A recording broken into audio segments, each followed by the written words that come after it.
When Hurricane Katrina first hit the Gulf Coast, the main concern for most was saving lives. But after the storm settled down, eventually the focus turned to rebuilding lives. Lee Loomis, now the New Orleans Archdiocesan Archivist, is part of the team that worked to recover and restore church artifacts, documents, and sacramental records that were damaged during Katrina. We have had several groups come in. The Association of Catholic Diocesan Archivists, they funded a project of 6 different archivists from around the country, all sent their archivists, kept them on pay with the bishops, but sent them here to work with us. We've had universities, we've had museum studies, people come in to do the same thing, so that we were able to go in and catalog everything that we had, take pictures of everything.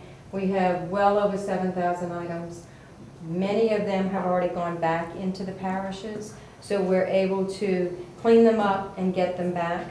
For some, cataloging the items proved a lesson in the vocabulary of the church. Not that the group had to be too specific. So here you are trying to explain what things are. We got to the point where we got creative. Sometimes it was holy water items. We tell them, describe it as such, leave it alone, move on to the next one. Statues the same way. It's a Mary. Tell me it's a BVM, which was our, Blessed Virgin Mary. That was the acronym we used. I don't care if she's Lady of Fatima. I don't care if she's Lady of Guadalupe. The process was tough and involved searching through old church safes and taking on new challenges. All of the chalices would come out. We would take anything out of the safe because once we broke the safe or the vault to get in, we couldn't secure it. So the archives became the keeper of sacred objects by default. Not something I would traditionally want to do. Normally, yes, really good stuff, because of the museum, you want. The everyday stuff, all the statues here, not so much. But the archivists were charged with saving more than just statues and church art. You have sacramental records, you have tribunal records, which, for whatever reason, there's annulments that the priests that are in the dioceses are handling. You also have all of the pre-marriage files. So when you get all your preparation files are all in the parish, all of the parish records, etc. The churches that were flooded, that was the biggest problem. Most of these records existed both on paper and microfilm. The damage to each varied depending upon the water levels and whether or not a parish used indelible ink. The archivists worked to restore and digitize the damaged records.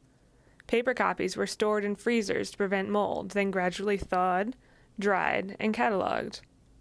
Together, these documents tell the story of the church and the city itself. Your sacramental registers are our most valuable parish documents. Everything on your baptism, the first time you record it, everything after that, even though it's in another book, it goes on your baptism record. So those records that document, and for us, 300 years of Catholic experience here in the city, not only about individuals, but about communities, about migration patterns, about priests, about fire, flood, hurricanes, baptisms of bells, because you have godparents that are doing that. When the 1768, when the Spanish came in, we had documentation of that. All of that gets sort of notated in earlier records. So you have this running history. You have a funeral register and 100 out of 120 entries, one right after the other, says, died of yellow fever. 34 churches closed after Katrina, so not every restored item can be returned to its original location. But the Archdiocese is working to find a place for each. The school, they are converting to a healthcare facility.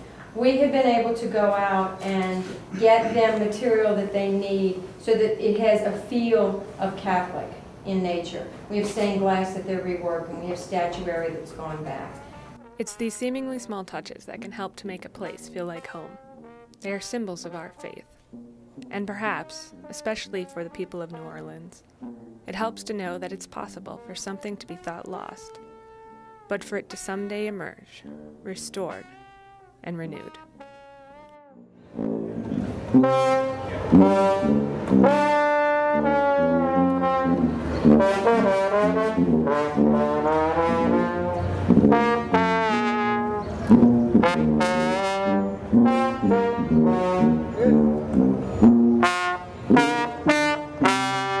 Good.